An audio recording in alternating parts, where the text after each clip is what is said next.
ربی اشرح لی صدری ویسر لی امری واحلل عقدۃ من لسانی یفقہوا قولی اما بعد فاعوذ باللہ من الشیطان الرجیم بسم اللہ الرحمن الرحیم سورۃ البقرہ۔ انشاءاللہ تعالی آج ہم 258 سے 260 تک جائیں گے اللہ کے حکم سے۔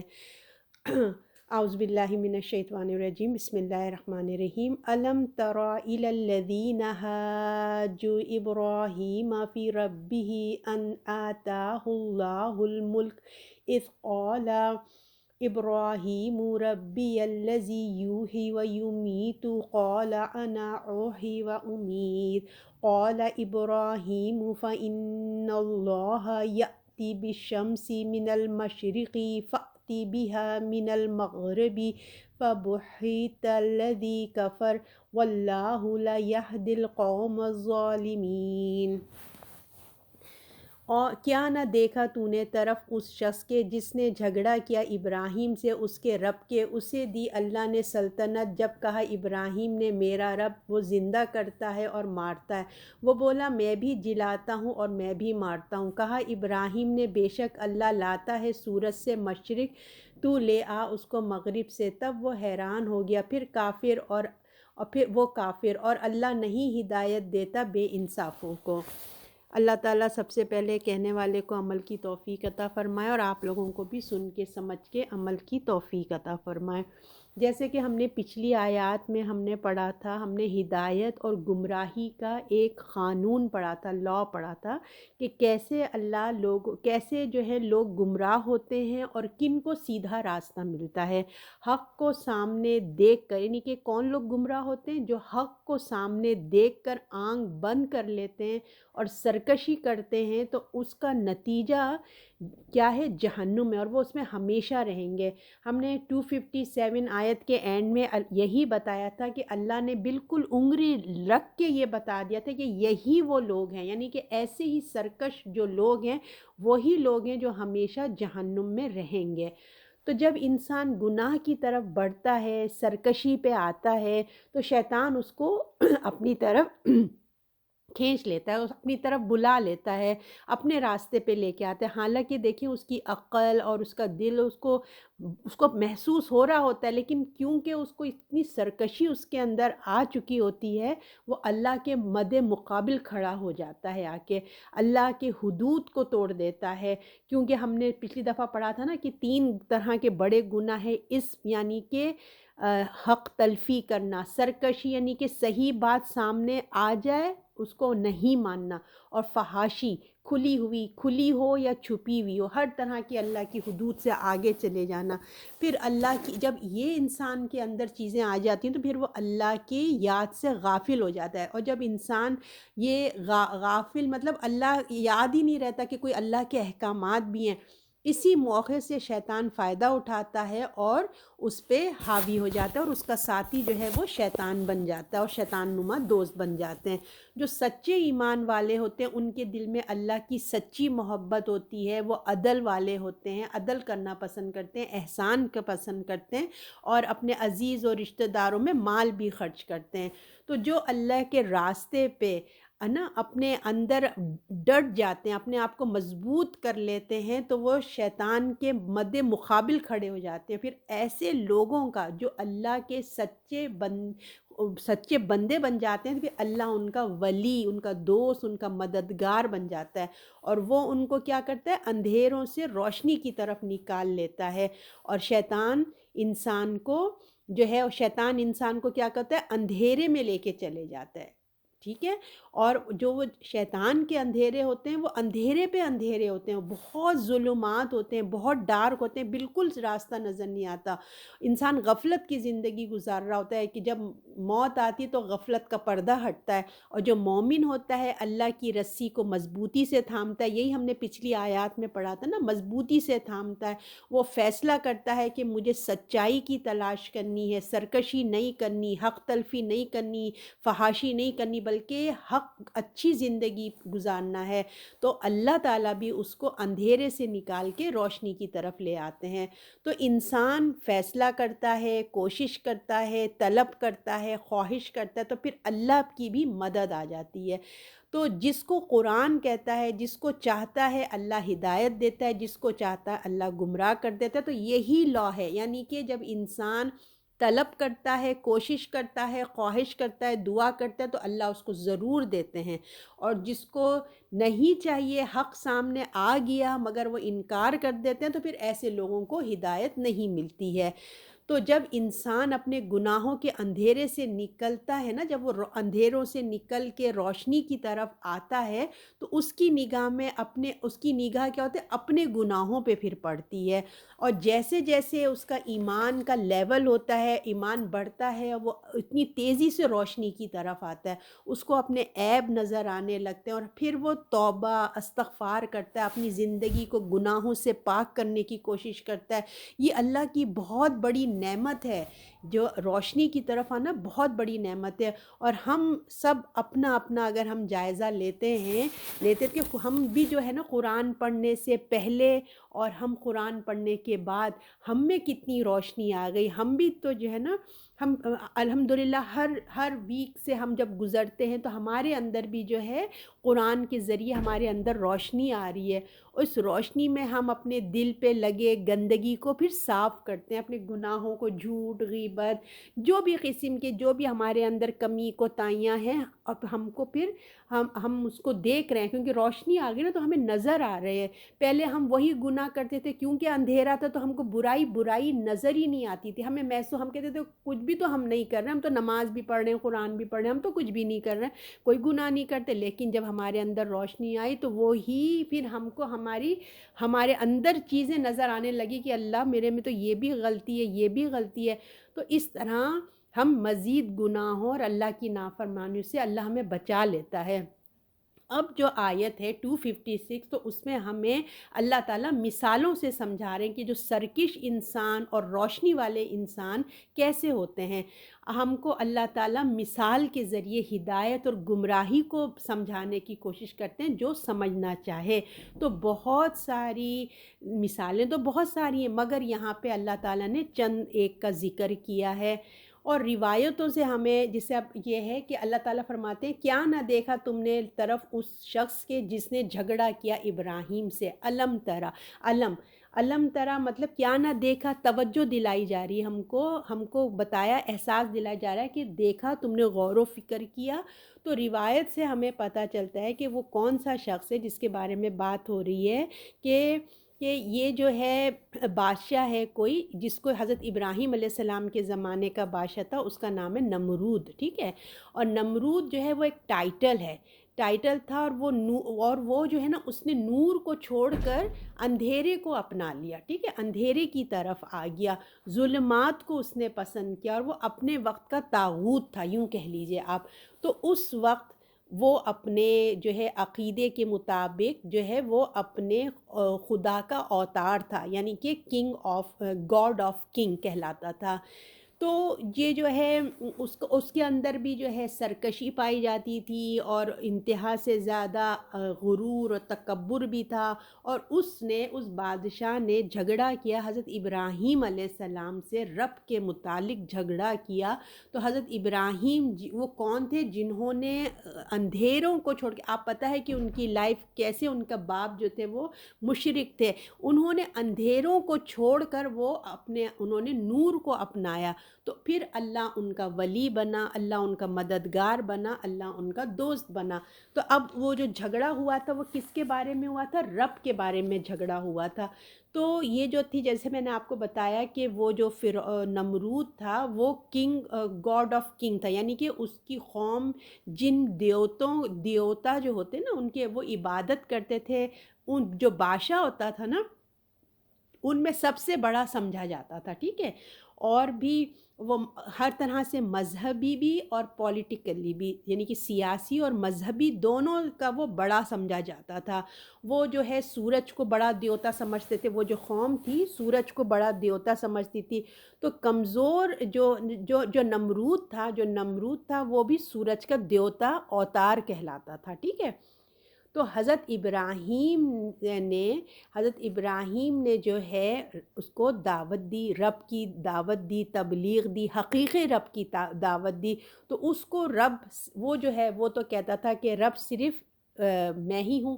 حضرت ابراہیم نے کہا کہ رب صرف ایک ہے اور اس کے سوا کوئی نہیں ہے نا۔ اس کو دعوت دی، اس کو بلایا، اس سے بات چیت کی، تو اس نے بولا کون رب، تم کس کی دعوت دیتے ہو؟ میں ہوں رب، میں ہوں، ہے نا۔ اس کو میں تھا، اس کی بادشاہت، اللہ نے اس کو اتنا انعام دیا، اس کو بادشاہت دی اللہ تعالیٰ نے۔ تو حالانکہ جب اللہ نے اس کو اتنا نوازا، اتنی عنایتیں دی، اتنی بڑی نعمت اس کو دی، پاکت اس کو بہت، اللہ اس کے رویے میں جھکاؤ آنا چاہیے تھا، اللہ کا شکر ادا کرنا چاہیے تھا، ہے نا۔ اللہ نے اس کو اتنی نعمت دی، بجائے اللہ کے آگے جھکنے کی، اس کی مخلوق کے آگے خدمت کرنے کی، اس کے اندر کیا ہوا؟ سرکشی پیدا ہو گئی، سرکشی، گھمنڈ پیدا ہو گیا۔ تو جب ابراہیم علیہ السلام نے اس کو بتایا کہ میرا رب وہ ہے جو زندگی دیتا ہے نا، اور وہ مارتا ہے، میرا رب وہ ہے جو زندگی دیتا مارتا ہے، تو اس کو ایک توجہ دلائی، اس کو رب کی توجہ دلائی، اس کو نا۔ اور یہ ایک بہت بڑی حقیقت ہے، اگر انسان موت اور زندگی پہ غور و فکر کرے تو اس کی عقل یہ فیصلہ دیتی ہے کہ اس کائنات کا کوئی تو ہے پروردگار۔ کیونکہ دیکھیں، زندگی موت کسی انسان کے ہاتھ میں نہیں ہے، نہ وہ اپنی مرضی سے آتا ہے اور نہ وہ اپنی مرضی سے جا سکتا ہے۔ یہ ایک واضح دلیل ہے نا، نہ وہ مرضی سے آتا ہے نہ وہ جا سکتا ہے۔ تو حضرت ابراہیم نے اس کو یہی دلیل، یہ ایویڈنس کو پیش کیا کہ دیکھو، موت اور زندگی کا جو دیتا ہے نا وہ ہوتا ہے رب، اصل چیز۔ تو بادشاہ نے اس دلیل پر کیا بات کی، اس نے جو ہے اس بات کے جواب میں کیا کہتا ہے کہ اس کے رب سے ابراہیم نے اس کے رب کو اسے دی سلطنت۔ جب کہا ابراہیم نے میرا رب جو زندہ کرتا ہے وہ مارتا ہے، تو وہ بولا، یعنی کہ نمرود بولا، میں بھی جلاتا ہوں، میں بھی مارتا ہوں، یعنی کہ میں بھی جو ہوں زندگی دیتا ہوں اور میں بھی مارتا ہوں۔ تو ایسے سرکش انسان جو ہوتے ہیں، جو ان آیت میں یہی بتایا جا رہا ہے کہ سرکش آدمی کا رویہ دیکھو کیسا ہے، کہ وہ خود اپنے آپ کو شیطان کے حوالے کیسے کرتا ہے۔ تو اس کا جواب دیکھیں کہ میں بھی زندہ کرتا ہوں، میں بھی مارتا ہوں، تو میرے پاس بھی بہت پاور ہے۔ تو اس کی مثال مفسرین نے ایسے لکھی ہے کہ جیسے اس نے قید خانے سے 2 قیدیوں کو بلایا، اور جو ہے جس کو سزائے موت ہونے والی تھی اس کو اس نے کہا کہ تم جا سکتے ہو، تمہیں چھوڑ دیا، جو ایک بے گناہ تھا اس کو مار دیا۔ یعنی کہ اس نے کہا دیکھا، میں بھی زندہ، ایک مرنے والے کو میں نے زندہ کر دیا، اور ایک مر رہا تھا اس کو، اور جو ایک بالکل زندہ تھا میں نے اس کو مار دیا۔ تو یہ وہ اپنی دلیل، اس نے سرکشی میں اس نے یہ دلیل دیتا ہے وہ۔ تو پھر اب ابراہیم علیہ السلام کیا کہتے ہیں؟ ابراہیم علیہ السلام نے، انہوں نے کہا، ابراہیم نے کہا کہ بے شک اللہ لاتا ہے سورج کو مشرق سے، تو لے آ اس کو مغرب سے۔ تب وہ حیران رہ گیا۔ تو اب اس بات پر حضرت ابراہیم، اس کی بات پر جو ہے نا، بہت سارے ان کے پاس دلائل تھے۔ حضرت ابراہیم تو ماشاءاللہ بہت ہی وہ تھے، دے سکتے تھے، بہت سارے دلائل دے سکتے، مگر حضرت ابراہیم اس کی سرکشی جان چکے تھے کہ یہ جان بوجھ کے ماننا نہیں چاہتا، ورنہ اتنی کس کے پاس ہے زندگی؟ ہر انسان جانتا ہے کہ زندگی اور موت کی کوئی نہیں دے سکتا سوائے رب کے۔ تو اس کو نظر انداز کیا، اس کے اس جہالت کو اگنور کیا، کیونکہ حضرت ابراہیم کوئی مناظرہ کرنے تو آئے نہیں تھے، وہ تو اللہ کا دین پہنچانے والے تھے، حق کو بیان کرنے والے تھے، عقل سے علم والے تھے۔ تو حضرت ابراہیم نے بات کو تبدیل کریں، اس کی بات کو انہوں نے چینج کیا، اور کہا، اپنے رب کی دوسری بڑی صفات پیش کی کہ میرا رب جو ہے وہ اتنا پاورفل ہے، اس کی نشانی بیان کی کہ میرا رب جو ہے دیکھو کیا کرتا ہے۔ بہت اچھی بات ہے کہ تم نمرود، تم زندگی اور موت دے سکتے ہو، مگر میرا رب کی خصوصیات یہ بھی ہیں کہ وہ سورج کو مشرق سے نکالتا ہے، اب تم مغرب میں غروب کرتا ہے، تو اب سورج کو تم ایسا کرو کہ مغرب سے نکال کے دکھا دو۔ ہے نا, کتنی بڑی اچھی بات کی. کیونکہ جو ہے دکھا دو, کیونکہ تم تو خدائی کا دعویٰ کرتے ہو نا, تم تو کہتے ہو کہ تم رب ہو, تو یہ کام کر کے دکھا دو. میرا رب تو مشرق سے نکالتا ہے, اب تم صبح جو ہے مغرب سے نکال کے دکھا دو. اب جو یہ بات سنی حضرت ابراہیم کی, تو وہ جو بادشاہ تھا اس کا تو منہ کھلا کا کھلا رہ گیا کہ یہ ہکا بکا ہو گیا. اس کی سرکشی جو ہے وہ ظاہر ہو گئی کہ وہ کتنا سرکش ہے. حضرت ابراہیم علیہ السلام نے بھی سورج کی کمزوری بیان کی, کیونکہ وہ اس کو دیوتا سمجھتے تھے نا, وہ دیوتا کا اوتار اپنے آپ کو سمجھتا تھا. انہوں نے بھی دکھا دیا کہ سورج بھی دیکھو رب کا پابند ہے, وہ مشرق سے نکلتا ہے تو اس کو مشرق سے ہی نکلنا ہے, وہ اپنی مرضی سے بھی مغرب سے نہیں نکل سکتا.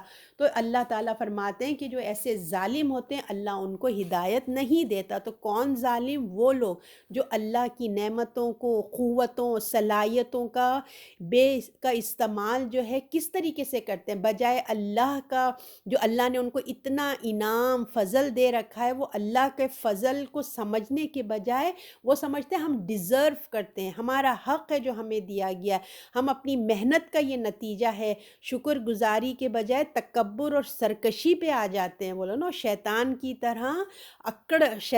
طرح اکڑ میں آ گئے, اور اللہ کے فرما بردار ہونے کے بجائے اپنے آپ کو ہی رب بنا لیا انہوں نے. تو ایسے لوگ ظالم ہیں, ان کے سامنے حق آیا, کتنے واضح طریقے سے آیا. حضرت ابراہیم نے کتنے اچھی مثالیں دی, وہ سمجھ گیا تھا, تبھی تو حقہ بکا ہوا نا. مگر دیکھیں یہی سرکشی ہوتی ہے, حق سامنے آ گیا اور اس نے جان بوجھ کے اس کو ٹھکرا دیا. تو اس کو قبول کرنے کے بجائے وہ بحث اور حجت بازی کرتے ہیں. تو جب ان کو کوئی راستہ نظر نہیں آتا تو وہ نمرود کی طرح جو ہیں وہ ہکا بکا ہو جاتے. تو اسی لیے یہ بتایا جا رہا ہے کہ دیکھو یہی ہوتے ہیں سرکش. اصل سرکش یہی ہوتے ہیں جو ایمان کو قبول کرنا نہیں چاہتے. پھر جب وہ خود نہیں چاہتے تو اللہ تعالیٰ بھی ایسے لوگوں کو ہدایت نہیں دیتا ہے. اب اللہ تعالیٰ رحم فرمائے, اور اللہ تعالیٰ فرماتے ہیں کہ ایسے لوگوں کو پھر اللہ ہدایت نہیں دیتا ہے. تو یہ دیکھیں, یہ جو ہے اللہ ایسے سرکش لوگوں کو کیوں ہدایت دے گا نا, کیوں ہدایت نہیں دیتا. ہدایت پانے کے لیے اللہ تعالیٰ کہتے ہیں کہ انسان سب سے پہلے اپنے اندر کی سرکشی کو ختم کرے, ہے نا. اور کیونکہ جب دولت, علم اور اقتدار, یہ تین چیزیں ایسی ہیں, جب انسان کو دولت کا نشہ آتا ہے اور علم کا بھی ایک ایسا تکبر آتا ہے, اور جب پاور اس کے ہاتھ میں آتا ہے تو اس میں انسان کے اندر سرکشی پیدا ہو جاتی ہے. تو اگر وہ اپنی سرکشی پہ قابو نہیں پاتا تو اللہ تعالیٰ فرماتے ہیں کہ پھر ایسے سرکش کو ہم ہدایت نہیں دیتے ہیں. تو اگر ہم اس بات پہ غور و فکر کریں, جو حضرت ابراہیم علیہ السلام کا انداز تھا نمرود بادشاہ سے بات کرنے کا, تو کس قدر بہترین انداز تھا, کتنے بہترین طریقے سے انہوں نے دلائل پیش کیے. تو کیا ہمارے اندر بھی وہ خصوصیات ہیں؟ تو ہم اس کو چیک کرتے ہیں. دیکھیں, جب ہم اپنی حق بات کرتے ہیں تو ہمارا کیا انداز ہوتا ہے. کیا ہم بحث کرتے ہیں, یا ہم کسی کو بحث میں چپ کرا دیتے ہیں, یا اس کو قائل کر لیتے ہیں, وہ مان جاتا ہے کہ واقعی آپ نے بات صحیح کی. تو کون سا انداز ہمارا ہوتا ہے کہ ہم اس کو بحثی میں اس کو چپ کرا دیتے ہیں, ایسی بات کر دیتے ہیں کہ وہ کہتا ہے کہ بھئی ان سے کون آگے بحث کرے گا, بیکار کی باتیں کرے جا رہے ہیں, یا پھر واقعی وہ کہتا ہے کہ آپ بالکل صحیح بات کہہ رہے ہیں نا. تو ہمارا انداز کیسے, فار ایگزامپل ہم بچوں سے ہی بات کرتے ہیں, ہمارے لیے ہمارے بچے یا دوست جو بھی ہوتے ہیں, ہمیں بات پہنچانا ہوتا ہے, تو یا ہم ان کو ڈانٹ کے ڈپٹ کے غصے سے ہم اس کو چپ کرا دیتے ہیں, یا ہم کسی کو دعوت دیتے ہیں, پیغام پہنچاتے ہیں, یا اس کو ضد دلاتے ہیں. ہم کیا کرتے ہیں, ہم پیغام پہنچاتے ہیں یا اس کے دل میں اتارتے ہیں, یا اس میں ضد پیدا کر دیتے ہیں. یہ ہمیں دیکھنا چاہیے. تو آج ہم مسلمانوں کو یہی طریقہ چاہیے, حضرت ابراہیم علیہ السلام والا طریقہ چاہیے. نالج ہو, لاجک ہو, علم کے ساتھ ہم لوگوں کو قائل کریں, ہے نا. غصے سے غصے سے نہیں کرنا چاہیے، کیونکہ حضرت ابراہیم کو دیکھیے غصہ نہیں آیا اس کی سرکشی کے اوپر، اس لیے کیوں نہیں آیا؟ اس لیے کہ ان کے پاس علم تھا اور بردباری تھی، حلم تھا، ان کے اندر میچیورٹی تھی، کیونکہ علم کی وجہ سے ان کے اندر بردباری میچیورٹی تھی۔ جتنا علم سے انسان دور ہوتا ہے نا، اتنا ہی اس کے اندر میچیورٹی کی بھی کمی ہوتی ہے، حلم کی بھی کمی ہوتی ہے۔ اور پھر ہم دیکھیں، ہم جب بات کرتے ہیں، ہماری کوئی بات کو نہ سمجھ ہو تو ہمیں غصہ آنے لگتا ہے، ہمیں جھنجھلاہٹ آ جاتی ہے، ہمیں چڑچڑاپن آ جاتا ہے۔ کیوں؟ اس لیے کہ ہمارے اندر علم کی کمی، یعنی کہ ہمارے اندر ابھی علم کی کمی ہے، اس لیے ہم اپنی جہالت سے ہمیں غصہ آ جاتا ہے۔ اب ہمیں اس کو دور کرنے کی ضرورت ہے، اور ہم بھی دعا کریں کہ یا اللہ ہمارے اندر بھی حکمت آ جائے، علم کے ساتھ اور حلم کے ساتھ آئے، کہ جس طریقے سے ابراہیم علیہ السلام کتنے طریقے سلیقے سے سمجھا رہے ہیں، یا اللہ ہمارے اندر صبر آ جائے، ہے نا، ماننے کوئی سامنے والا پہ ہم غصہ نہ کریں، جھنجھلائیں نہیں، بلکہ آگے اس کو ہم کو بات سمجھانے کا سلیقہ پیدا کر دے، ہمارے اندر حکمت آ جائے، ہمیں غصے سے دور کر دے، کس وقت کون سی بات کرنی چاہیے، کب بات کرنی چاہیے، بات کا رخ کب تبدیل کرنا چاہیے، کہ سامنے والے کو ہماری بات سمجھ آ جائے، اس کے دل میں اتر جائے بات نا، اور دین کی اور دین سے ہمیں اس کے قریب کر لیں، ہم اس کو اپنے دین سے، جب یعنی کہ چپ نہ کرائیں، بلکہ اس کی انسلٹ نہ کریں، بلکہ اس کی دل میں اتار دیں بات، تو یہ حکمت اللہ ہمارے اندر آ جائے۔ اور آپ دیکھیں، ہم کسی کو ہدایت نہیں دے سکتے، صرف ہم کنونس کر سکتے ہیں، اس کو بتا سکتے ہیں، کیونکہ دیکھیے حضرت ابراہیم اور تمام انبیاء کا کتنا خوبصورت طریقہ ہوتا تھا ان کو بتانے کا، ان کو سمجھانے کا، جیسے کہ ابھی ہم نے ابراہیم علیہ السلام کی پڑھی، ان کو کتنا اچھے طریقے سے نمرود بادشاہ کو بتا رہے ہیں، اس کو صرف وہ کنونس ہی کر سکے۔ دیکھیے ہدایت اس کو نہیں ملی، کیونکہ ہدایت اس کا اپنا ہے، اگر وہ اپنے اندر کی سرکشی توڑ دیتا تو اس کو ہدایت مل چکی ہوتی۔ تو پیغمبر بھی صرف پیغام ہی پہنچا سکتے ہیں، تو آپ اور میں بھی جو ہے نا صرف پیغام ہی پہنچا سکتے ہیں۔ حالانکہ نمرود کو حق نظر آ گیا تھا، اس کو ہدایت نظر آ چکی تھی، مگر اس کے باوجود اس نے جو ہے نا انکار کر دیا۔ کیوں؟ اس لیے کہ وہ لینا نہیں چاہتا تھا۔ جب وہ لینا نہیں چاہتا تھا تو پھر اللہ بھی ایسے لوگوں کو ہدایت نہیں دیتا۔ تو اب میرے خیال سے آپ لوگوں کو قرآن کی یہ آیت بہت اچھے سے سمجھ آ گئی ہوگی، جب سے ہم نے یہ تیسرا سپارہ شروع کیا، پچھلے ویک کا بھی جو ہمارا سبق تھا، کہ یہ جو آیت ہوتی ہے نا کہ اللہ جسے چاہتا ہے ہدایت دیتا ہے، جسے چاہتا ہے گمراہ کر دے، تو لوگ اس میں کنفیوز ہو جاتے ہیں، جب اللہ ہی نہیں چاہتا، جب اللہ ہی نے گمراہی رکھ دی تو ہم کیا کریں؟ تو اب میرے خیال سے آپ لوگوں کو کلیئر ہو گیا ہوگا کہ کن کو ہدایت ملتی ہے، جو لینا چاہتا ہے، جو اندر سے طلب رکھتا ہے، اور جس کے سامنے حق آ جاتا ہے، جیسے ابو جہل، ابو لہب، یہ نمرود بادشاہ، فرعون بادشاہ، ان کے ایسے بھی دنیا میں لوگ ہیں جو حق دیکھ لیتے ہیں، سمجھ جاتے ہیں، مگر اپنی ایگو سرکشی کی وجہ سے وہ نہیں لینا چاہتے، حالانکہ اللہ ان کو موقع دے رہا ہے، سب کچھ دے رہا ہے، مگر وہ لینا نہیں چاہتے۔ جب وہ لینا نہیں چاہتے تو پھر ان کو نصیب بھی نہیں ہوتی۔ تو ایسے لوگ ہوتے ہیں جن کو ہدایت نہیں ملتی۔ تو اب آپ لوگ دوسروں کو بھی میرے خیال سے اس آیت کو اچھے سے سمجھا سکیں گے ان آیتوں کی روشنی میں۔ اب ہے آگے آیت ہے 259۔ 259 میں بھی اللہ تعالیٰ نے اللہ کے ولیوں کا ہی ذکر کیا ہے، اور ایک قصہ سنا رہے ہیں۔ یا وہ شخص گزرا اوپر شہر سے، یعنی کہ ایک بستی سے، اور وہ گری پڑی تھی اپنے انہی کی چھتوں پہ، بولا کیوں کر زندہ کرے گا اسے اللہ، پھر اس کی موت پہ، پھر مردہ رکھا اس کو اللہ نے 100 برس، پھر اسے اٹھایا، کہا کتنی دیر تو یہاں رہا، بولا میں رہا 1 دن یا کم سے 1 دن، کہا نہیں بلکہ تو رہا ہے 100 برس، اب دیکھ طرف اپنے کھانے کے اور اپنے پینے کے، نہیں سڑ گیا، اور دیکھ طرف اپنے گدھا، اور ہم نے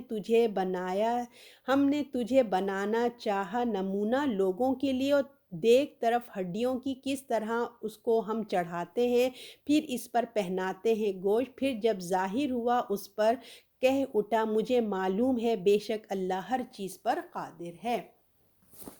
تو اب اللہ تعالیٰ دوسری آیت میں 259 میں ہمیں بتاتے ہیں کہ یعنی کہ پہلے دیکھیے کس طرح اللہ نے اولیاء جو اللہ کے دوست ہوتے ہیں، اللہ ان کے مددگار کس طرح ہوتے ہیں، ان کے دل کا جو شک و شبہ ہوتا ہے اللہ اس کو دور کرتا ہے۔ ایمان، پہلے ہم نے جو حضرت ابراہیم علیہ السلام کی مثال پڑھی تھی نمرود کی، اس میں ایمان بالآخرت، ایمان باللہ تھا، یعنی کہ اللہ پر ایمان۔ اب اس آیت میں ہم ایمان بالآخرت، مر کے جو دوبارہ اٹھنا ہے، کیسے اٹھنا ہے، اس کے بارے میں ہم ڈیٹیل پڑھیں گے۔ تو جو ہے اللہ تعالیٰ فرماتے ہیں کہ جو ہے یعنی کہ پہلے طاغوت کے لوگوں کی مثال بیان ہوئی، ٹھیک ہے نا، طاغوت کے لوگوں کی مثال بیان کہ کن لوگوں کا دوست جو ہے شیطان، کن لوگوں کا دوست ہوتا ہے۔ اب ان کا بیان ہو رہا ہے، یعنی کہ نمرود جیسے لوگوں کا دوست شیطان ہوتا ہے۔ تو اب ان لوگوں کا بیان ہو رہا ہے جو دوست ہوتے ہیں اللہ کے، ان کو اندھیرے سے روشنی کی طرف نکالتا ہے اللہ تعالیٰ۔ وہ نمرود والے قصے میں کیا تھا، وہ خود سے ہی روشنی سے نکل کے اندھیرے میں آ گیا تھا، وہ طاغوت کا دوست بن گیا تھا۔ اور اب اللہ اپنے بندوں کا بتا رہے ہیں، جو چاہتے ہیں اللہ ان کو اندھیروں سے روشنی کی طرف لے کے آتے ہیں۔ تو اللہ ان کا دوست اور اللہ ان کے مددگار بن جاتا ہے۔ تو ایک بندہ مومن، ان کا ایمان کا، اس کو ایمان تو تھا، یعنی کہ اب یہ جو بندہ مومن ہے ان کا ذکر اللہ تعالیٰ بس بندہ مومن کے حساب سے کر رہے ہیں، لیکن روایتوں سے پتہ چلتا ہے کہ لوگ ان کو عزیر علیہ السلام بھی کہتے ہیں، مفسرین خضر بھی کہتے ہیں، اور بھی کوئی اور نبی کے بھی نام لیتے ہیں، مگر قرآن میں یہاں پہ ان کا نام نہیں لے کے آیا۔ تو ایک بندہ مومن تھے، ان کا ایمان تو تھا، مگر موت کے بعد زندگی ان کا ایمان تھا، وہ اپنے ایمان میں دل کا اطمینان اور مزید اطمینان بڑھانا چاہتے تھے، اور یقین کی ان کو طلب تھی، یقین کی خواہش رکھتے تھے، کہ ان کو تھا کہ جس کو کہتے ہیں نا حق الیقین، یعنی کہ دل کے اندر جم جانا، وہ طریقہ کہ کیسے زندہ ہوں گے، اتنے سارے لوگ مر گئے ہیں، ان کو زندگی کیسے ملے گی۔